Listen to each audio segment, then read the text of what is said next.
Hi, Jatin. Good morning. How are you doing? Good morning. I'm doing good. How are you? Uh, I'm also doing good, Jatin. Thanks a lot for connecting for my and agreeing to do a podcast with me on a Friday morning.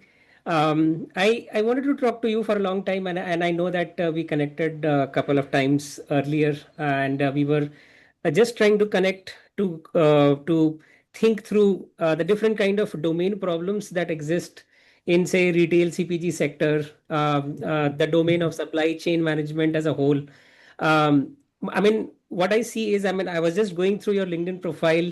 Um, I mean, our background goes back to that 2006-7 when Right. we started our career, and I think there was not much analytics and data and AI wasn't known much.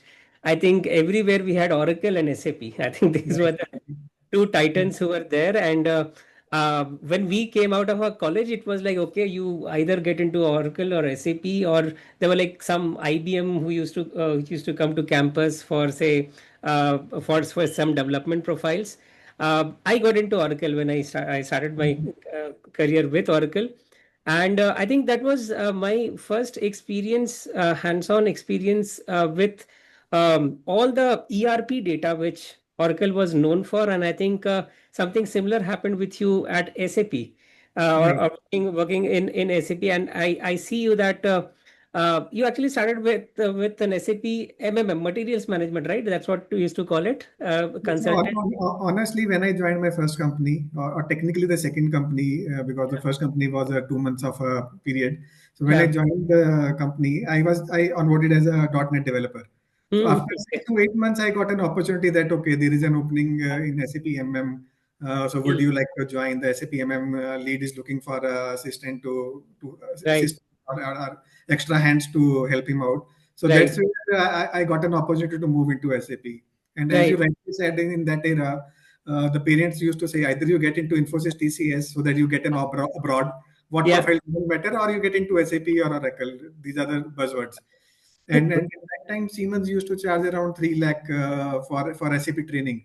And that was a huge amount at that point of time. And you don't know ABC of anything. Even you Yeah. don't know what SAP does and what Yeah. you have to learn also. You say, Yeah. okay, you convince your parents to get that amount, but what is the outcome that was also not known. So Yeah. fortunately, Yeah. I got that opportunity to get into that Yeah. along with the manufacturing industry. Yeah. So so Yeah. that's where I think I built my career on that. Awesome.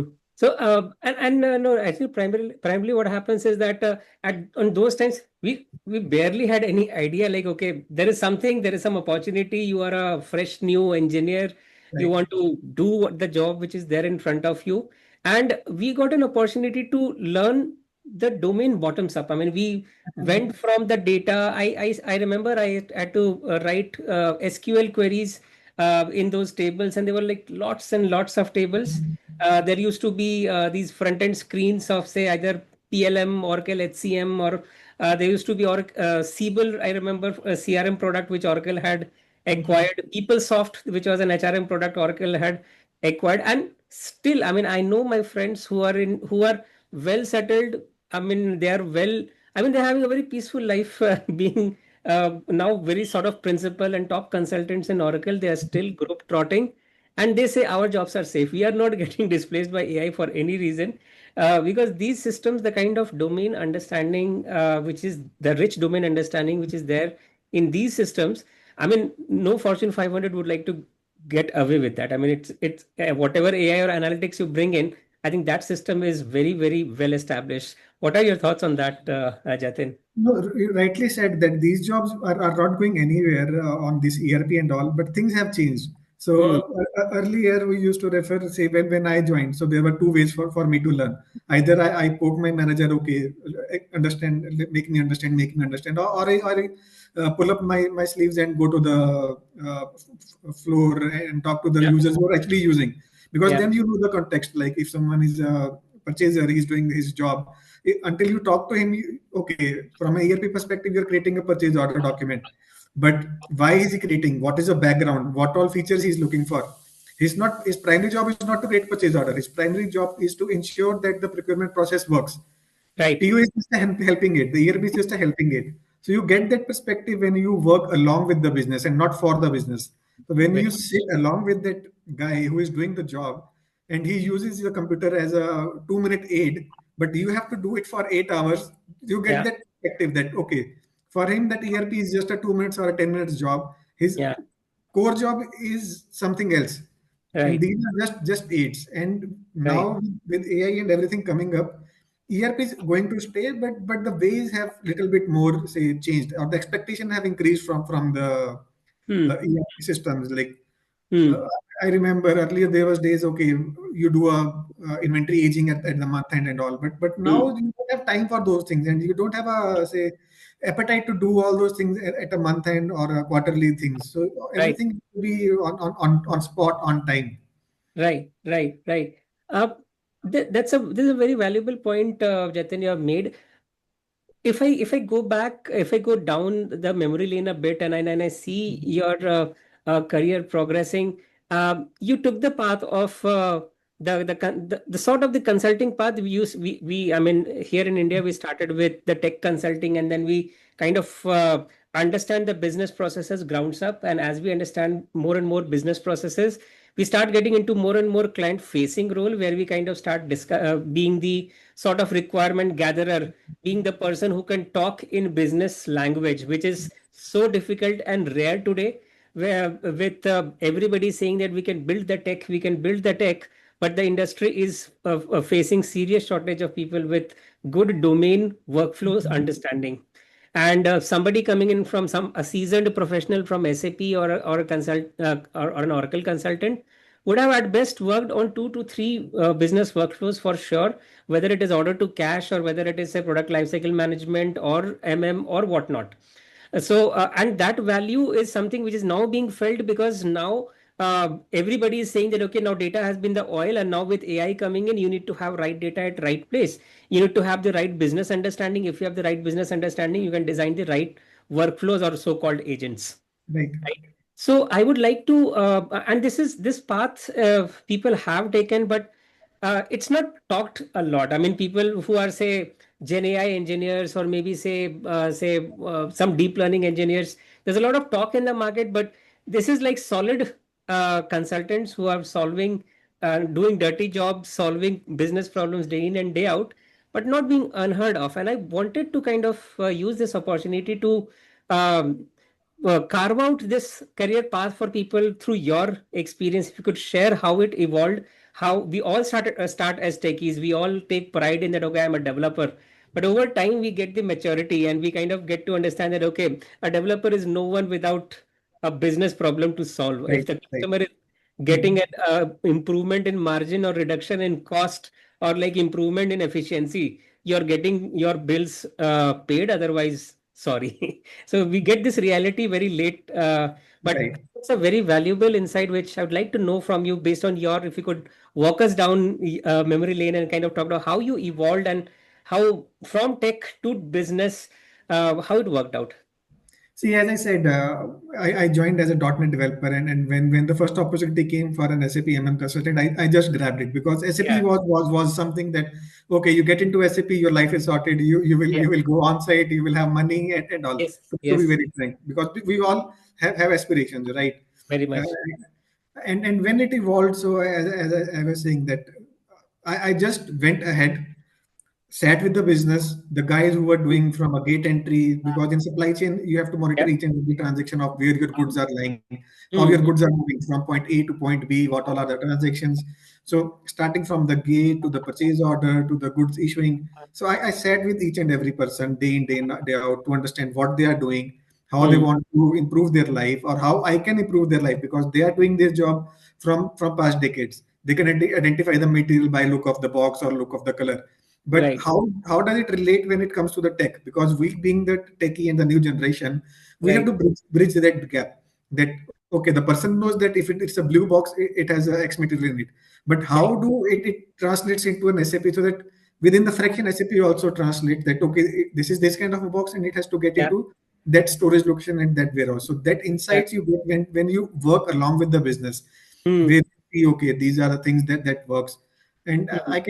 I can tell you another experience. So my 4 years, initial 4 years went into a manufacturing company as a SAP consultant, but in-house. So when you work as an in-house consultant, your boundaries are little bit more because expectations are little bit more. You Yeah. you don't expect boundaries. You can Right. explore cross modules. You can do whatever you want to do Yeah. within the boundaries of the business, but not within the boundaries of the module. Right. But when you work as a consultant from a consulting company, you have your boundary set because you have multiple team members, you have Yeah. deliverables, you Yeah. have that kind of a contract which Yeah. sometimes stops you going beyond that extra. Yes. Yes. So Yes. so initially having that edge of having the flexibility to going beyond extra have helped me.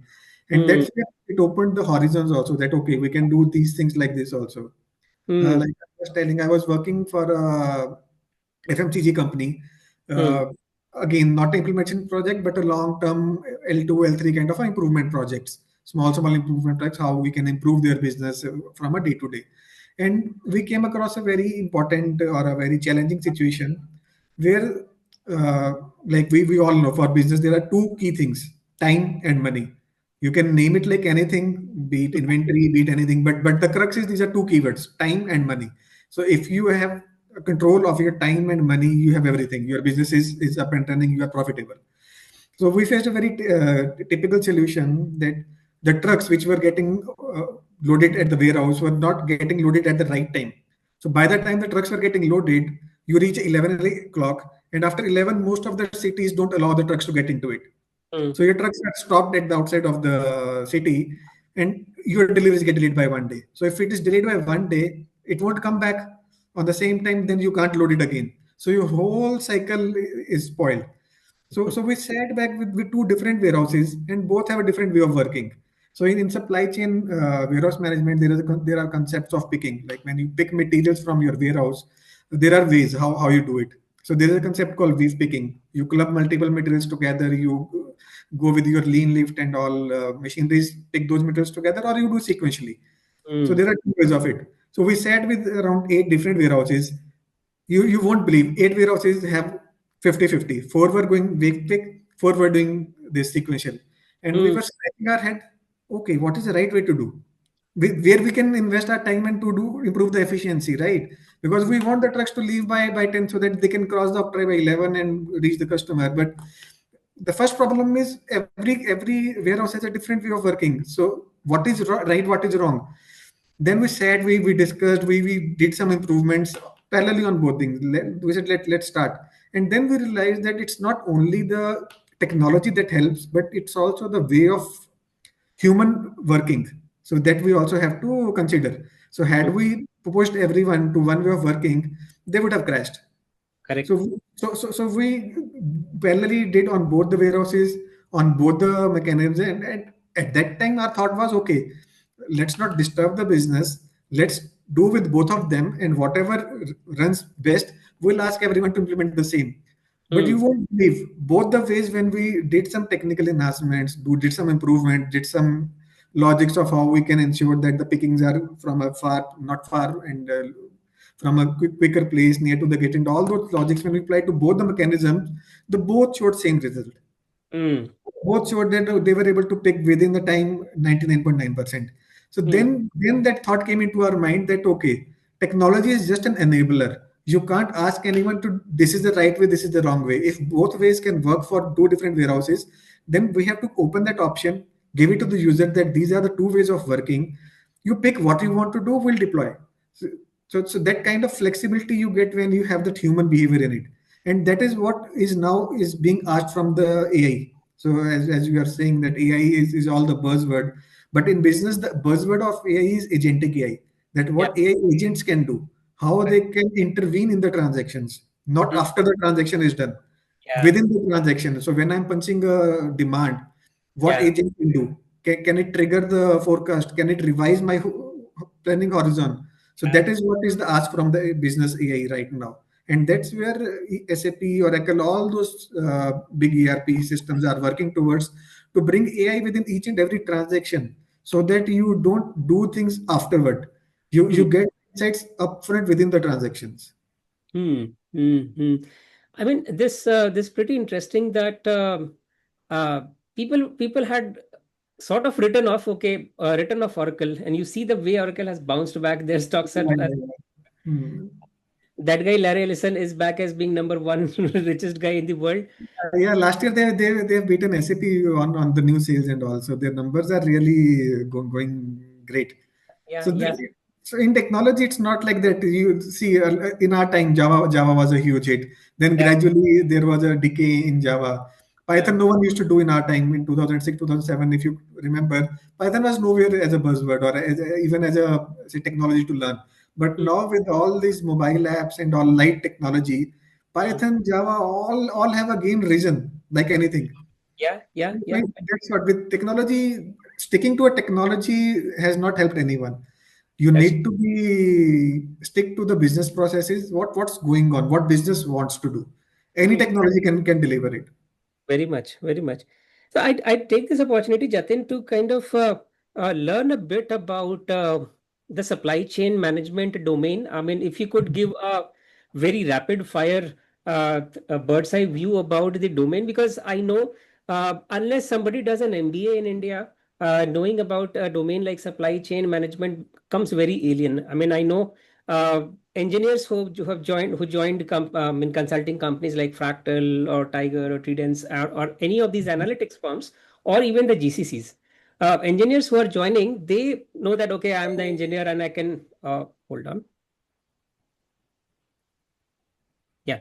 So the engineers feel that okay, they are here to do the tech. I mean, we all have been through that phase, but they stop adding value, especially in the age of AI, when the AI can produce code much, much, much faster than any human would ever be able to. Right. Right. So the expectation, and with the all that AI capability, expectation from everybody is that now you should be sort of being an engineer, you should also be having a good understanding of the domain so that you are able to directly talk to the customer, understand the problem statement, see what solution could be applied, do it, finish it up. And there is a fancy term coming up which is called forward deployed engineer, which is coming up in the market today. It's saying like if AI is now doing a lot of heavy duty or the kind of things which you earlier said that you don't have time, Mhm. the time being utilized for, right? Either you build a lot more heavy tech or maybe a lot more innovation tech, or you start use that tech to solve business problems. And any consulting firm is now kind of pushing people that you need to be having at least your fundamentals, your 101 of those domains so that you can get started and you can have valuable, effective conversation with customer to understand the pain point, right? Otherwise, it just becomes tech, tech, tech, and the customer doesn't get, and nobody wins in that discussion.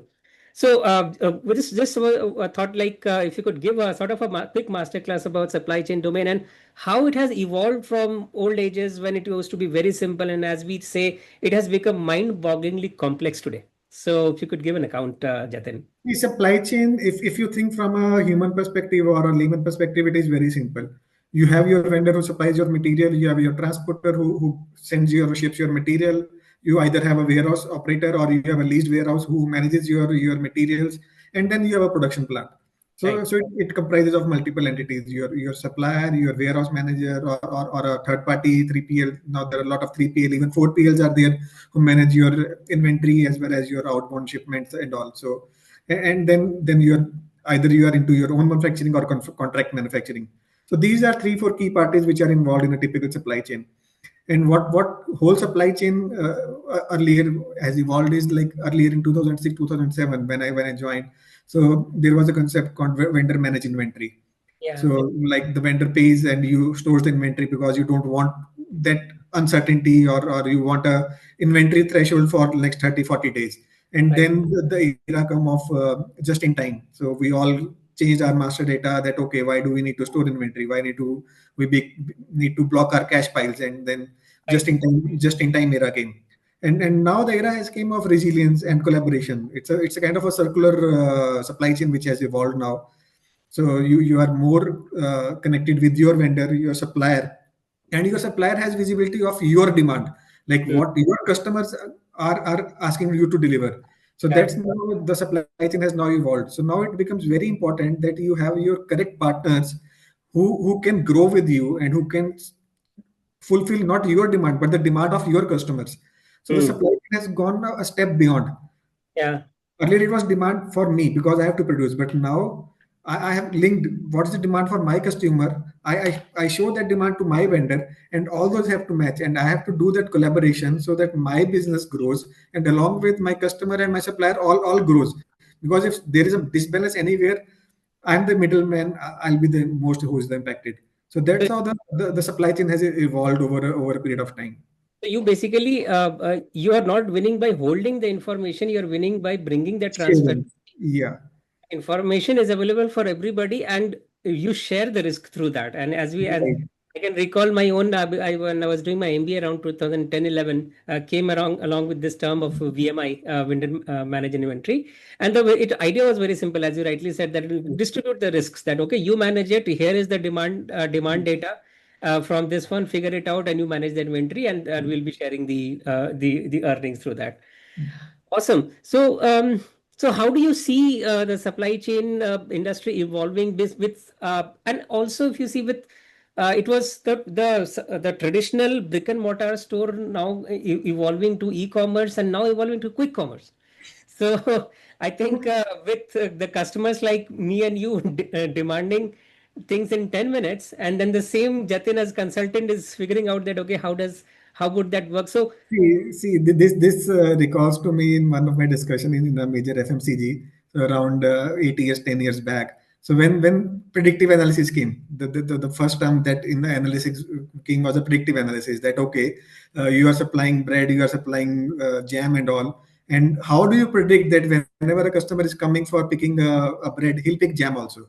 So those hmm, kinds of the business problems that we were solving around 8 years, 10 years back. That okay, what are the combination of the SKUs that consumer wants, and we place it in the brick and mortar store along with it, or we refer or we do the campaign accordingly. Like if someone is buying a shampoo, he might need a coconut oil.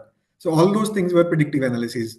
Or if right, it is the winters are coming, that what items will be in demand. So right. those were 10 years back when we were doing the predictive analysis over a period of 1 year of data or seasonal data, 2 years of data, collect data, and then do all those kind of algorithms that okay, what would be the next customer behavior. but Right. but now with quick commerce, it is not predictive analysis. It is all what we can push.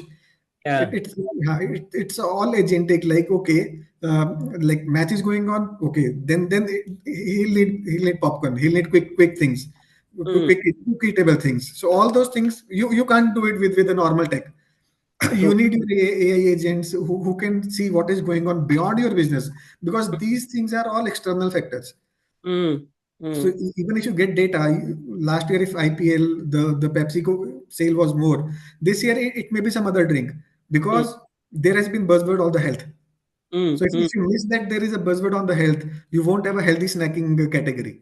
So Right.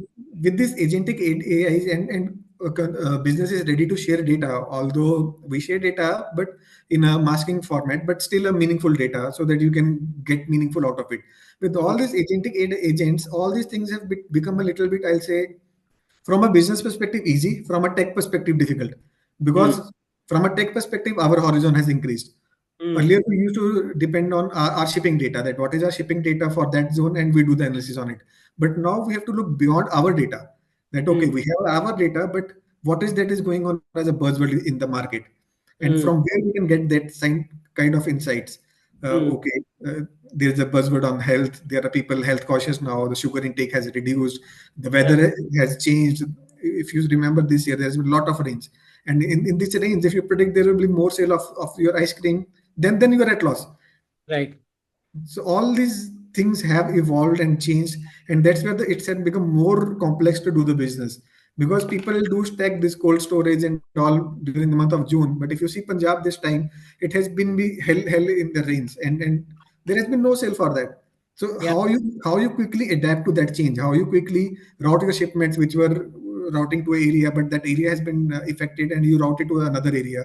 So those all things have are the new business say problems nowadays that we are solving along with the ERP, the agentic agents, and all the data analysis and all tools what we have right now. Got it. Got it. So I got a fairly good insights on the kind of problem. So it's like we are looking at agentic AI as being blended in the systems.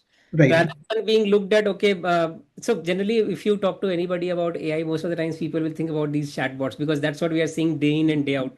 That, okay, there is a window and you're chatting to and sort of a customer service bot or something which will give you. But even at my firm, for skilling, when we look at agentic AI, we see it's way beyond that, and sort of invisible in the fabric of your system or your application. So, as a techie, I would now like to kind of focus, as I said, that the horizon for techies have increased, the complexities have increased. We are looking at a first time, we are looking at a system which is not deterministic, right? Right. There's no if else here, but it based on some context, it basically kind of acts like a human being. But then, in enterprise systems, especially where there is a huge penalty for wrong delivery or a misinformation, and we are now bringing systems which are like stochastic, right, which are like acting like humans. So how is that fitting in this entire equation, Jatin, where do you see, yes, agentic AI should be applicable, where we see that no, it should not be applicable? How do you take a call on that? I would like to dig a little bit into that. See, around 10 days back, I was attending an SAP Spend and Finance Connect. So all that talks, what we were talking right now, and the doubts, what you were having, were discussed there. So Yeah. it's a very fair thing. Like I said, if you have asked for a data from 10 years back from any consulting firm or any manufacturing firm, they say no, we can't share our data. But if you talk now, they say, okay, we can give our data with some masking. We will not share the key figures, but we'll give some pattern and some data which you can use. And what we get in back in Mm, return of it. So those kind of discussions are taking place. And mm, SAP has tied up with Microsoft Joule, Microsoft Copilot, Microsoft Teams, and also they have tied up with a lot of enterprises who are ready to onboard on that platform so that every data can be shared across the entities, because mm, at the end it's now moving towards the circular economy. mm. So if you don't know what is happening on the US and you are manufacturing here, you can't succeed. Yeah. And there was a very say relevant example what was demonstrated on the use of agentic AIs. Like what they shared was that there was a manufacturing bicycle manufacturing firm in US, and because of the recent tariffs, they saw increased demand on the chatbot and on the CRM. The number of phone calls were increasing, and that's where the agentic AI picked up that pattern that okay, there seems to be an increasing demand, and it very validates it. The are these calls or these demand realistic, and what is the reason behind it? So the agentic AI picked up that okay, I see there is a spike in the number of demand or queries what we are receiving, and based on the external factors, yes, the tariff has increased. The India and other countries being the major exporters or importers for US, there is a opportunity that the cycles coming from outside will reduce because the cost will increase, and we see an opportunity here, and this opportunity is proven by the number of demand or calls we are receiving, and that triggers uh, teams teams discussion to the CFO and all CEO board that okay, I analyze this pattern that okay, there is spike, and these are the external factors which are validated by me. Now you Mm, take a call. Do you want to take an action on it or not? Based on the human intervention, we take an action on that, and mm. then it says okay, increased demand is fine, but what is the situation of our cash flow? What is the situation of our supply chain? What is the situation of our manpower? So then parallelly, the AI said, okay, your supply chain also needs to be upscaled for that.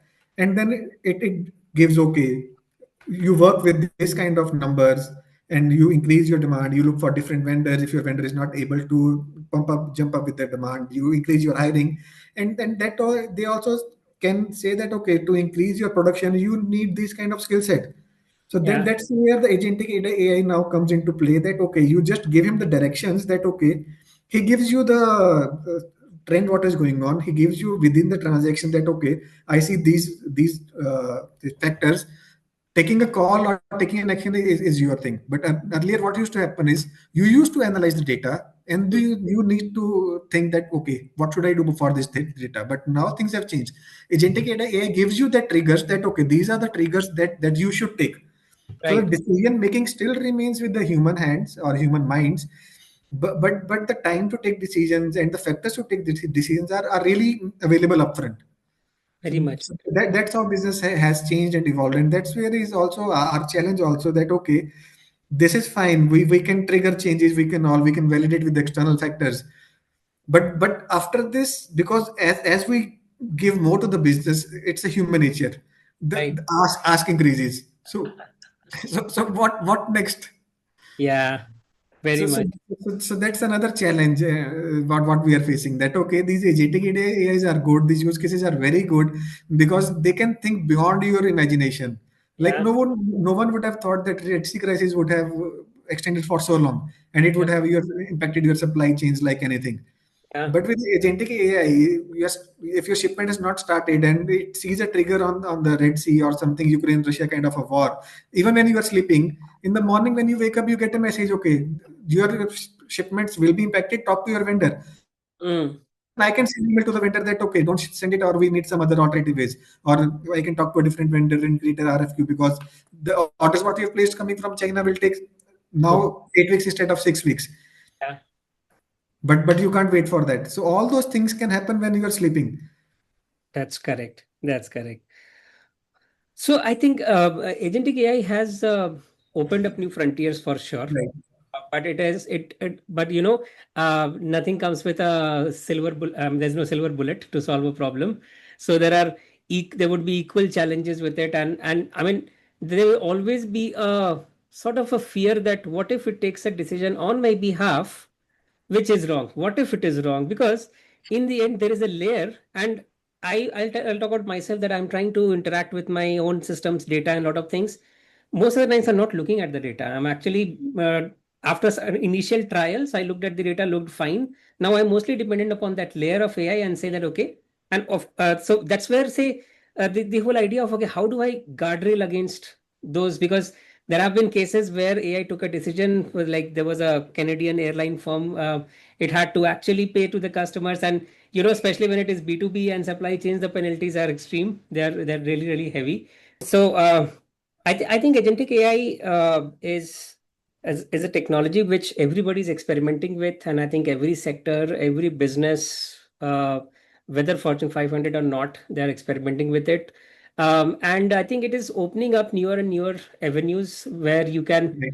kind of either mitigate risks or take calls. And but I think it comes with its own risks, with its own challenges.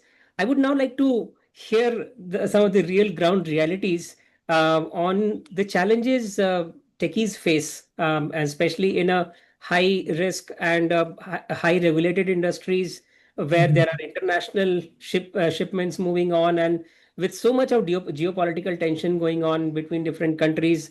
How is agentic AI helpful versus what are its challenges, which, if unmet, it poses serious risk on its continuity? See, the challenges are one is the expectation. So if you don't set the right expectations with the business as well as from the technology, then you are gone. Yeah, yeah, Because no one understands technology, because technology is evolving so fast that every day there is something new coming up. And even the business has so much pressure of delivering things, of this geopolitical uncertainty, of meeting the stakeholders, shareholders requirements to be profitable, to be up and running. Not even profitable now, up and running is a very big challenge nowadays with all new startups coming up. You shouldn't be cash burning and all that. And with all the pressure comes down to the tech side, that okay, what you can do, how you can automate things. But at the same time, we can't rely on the technology to take decisions. So right. that's where, as a good consultant, it becomes our job to keep a balanced approach. That okay, agentic AI is to help, but it comes with a disclaimer that Yeah, it can't decide on its own. It can yeah, give you the reasoning, it can give you the factors to look into it, but don't rely on it fully. Don't take decisions what agentic AI is giving you. It is yeah, just a kind of a roadmap, or a quick insights what agentic AI can give you. But then apply your brains, think on it, look from a historic perspective, from your company perspective, and then take decisions. Maybe the agentic AI is giving you a correct decision, but hold for a minute. There Right. is no harm holding for a minute, and that one Right. minute is fair enough to see the insights, because you don't have to go into thousands of rows of data.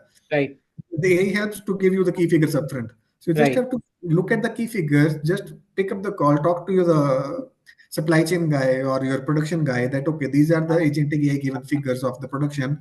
Are we aligned on it? And then take decisions, because across level you have the same agents or a similar agent. So if there are some insights coming to the say production planner that there is a demand increase, the same insight is also going to the finance controller that there's a demand increase, so we need more cash.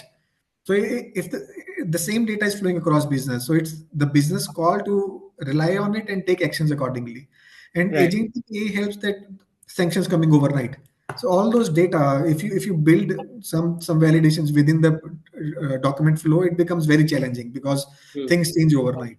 The Right. tariffs change overnight, the sanctions change Mm. overnight, the routing change overnight of your shipments. So these are the things where agentic AI or AI can help us, that okay, Right. there are sanctions and you can't deliver to this, because if you deliver, then you get penalties, you get Right. US FDA Right. restrictions, you can even get blacklisted. So Right. these are the things where you can have red flags that, okay, if you see something like this, it is a red flag, but Right. the main control or the main decision still remains with the business. So that, see, it's a very human nature. If everything goes on automatically, I'll cross my hands that, okay, everything is going fine. But Yeah. one day, if something goes here and there, you are gone. So it is very important to be involved as much as you are involved with your ground level business. You are talking to your vendors, you are talking to your customers, you are talking to your 3PL partners, you are talking on the ground to everybody. You are talking to say industry leaders who envision what is going on. It is very important to talk to agentic AI, just not listen to it, but have Mm. a meaningful conversation with the agentic AI with the reasoning. Okay, Mm. you have given me these insights. Okay, how valid are these? Right. Are these validated with my data, with external factors? Are these reasonable enough? Should I rely on it or not? So those, if you start those meaningful conversations, the agentic AI will also improve because it's all learning models. Yeah. Also, you will also evolve over a period of time that, True. okay, I'm True. not working on the data, but I'm True. talking to data and it is my data. So you get a kind of a feeling that, okay, this is my data.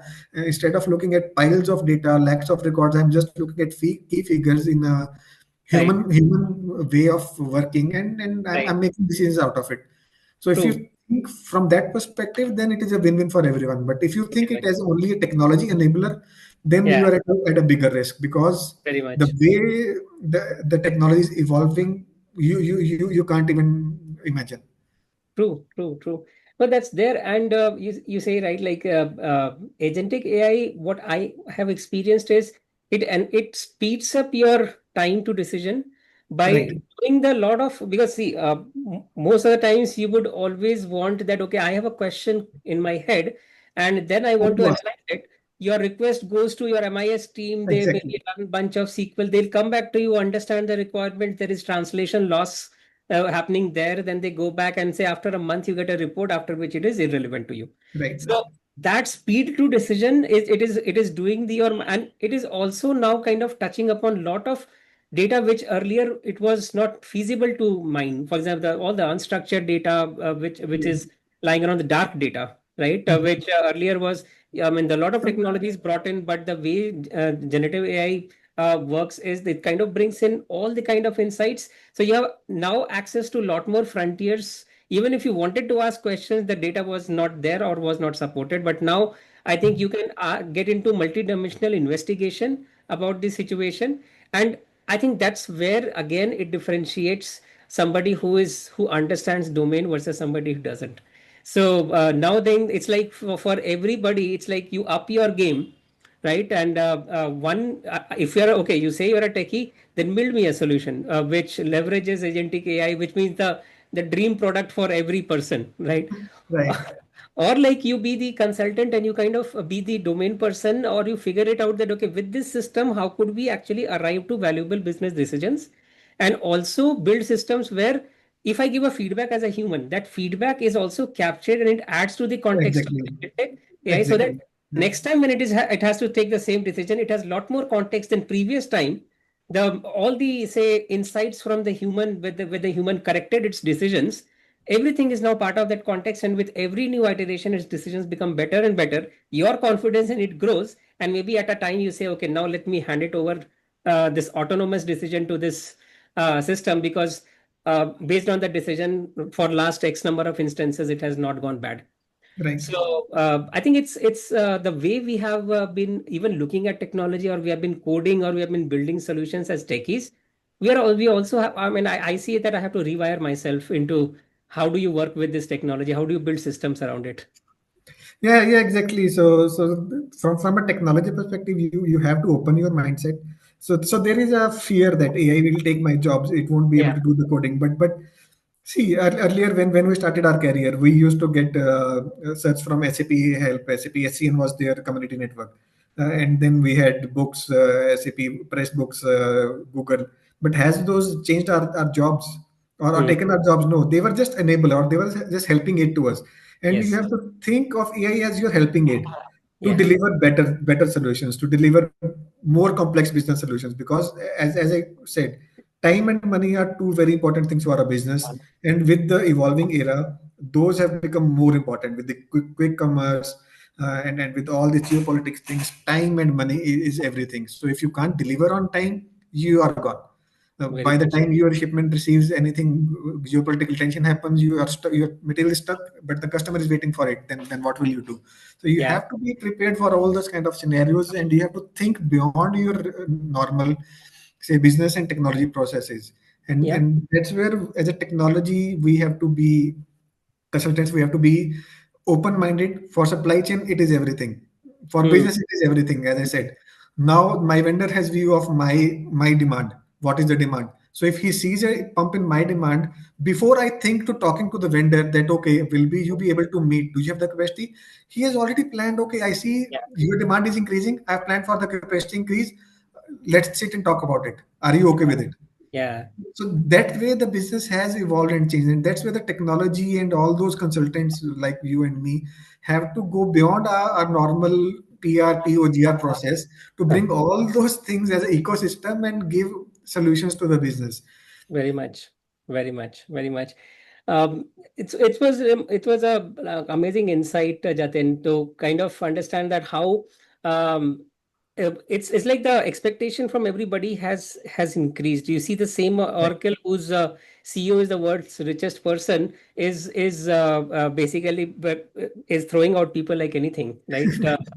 So why it is happening, and there's one thing, one signal is very clear that the expectation from a person, there is a this average revenue per employee is now the most favored metric for any company's success. That how much is the productivity you are bringing in. You cannot simply hide behind your code and say that, okay, hey, I need to code a lot, right? And there's a lot of things which I need to do, because again, as these systems are evolving, you have to always balance between being too reliant on this AI versus being too restrictive about that. No, no, this Right. won't work. I mean, and it's a very hard discussion to have, and especially when you, as you said, the more you give out to the business, the more hungry the business becomes, and say, okay, now what? Now they will be started to looking at moons and stars that will do everything in the world.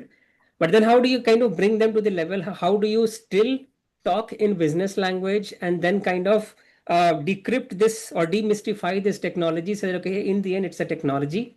And every technology in the past has also solved problems, and this is also going to solve problems. But without discussing its caveats, you are setting up for failure. So, and I think in a highly sensitive and impactful domain like supply chain management, I mean, I think it would be very interesting to see that how these technologies grow. And I would like to hear a lot from you in future, Jatin, as you navigate this path of agentic AI in this domain, and what new patterns are evolving, what new systems are evolving. Would love to Sure. connect again later, Jatin, and discuss about those. There's too much to unpack in say in a 60-minute conversation. But thanks a lot, Jatin, for finding time and Sure. enriching us with so much good insights on SCM and agentic AI. Thanks a lot for your time, and Yes. have a Thanks, great day thanks, ahead. Amit, for giving me the opportunity. Thank you. Thank you. Take care. Bye, Jatin.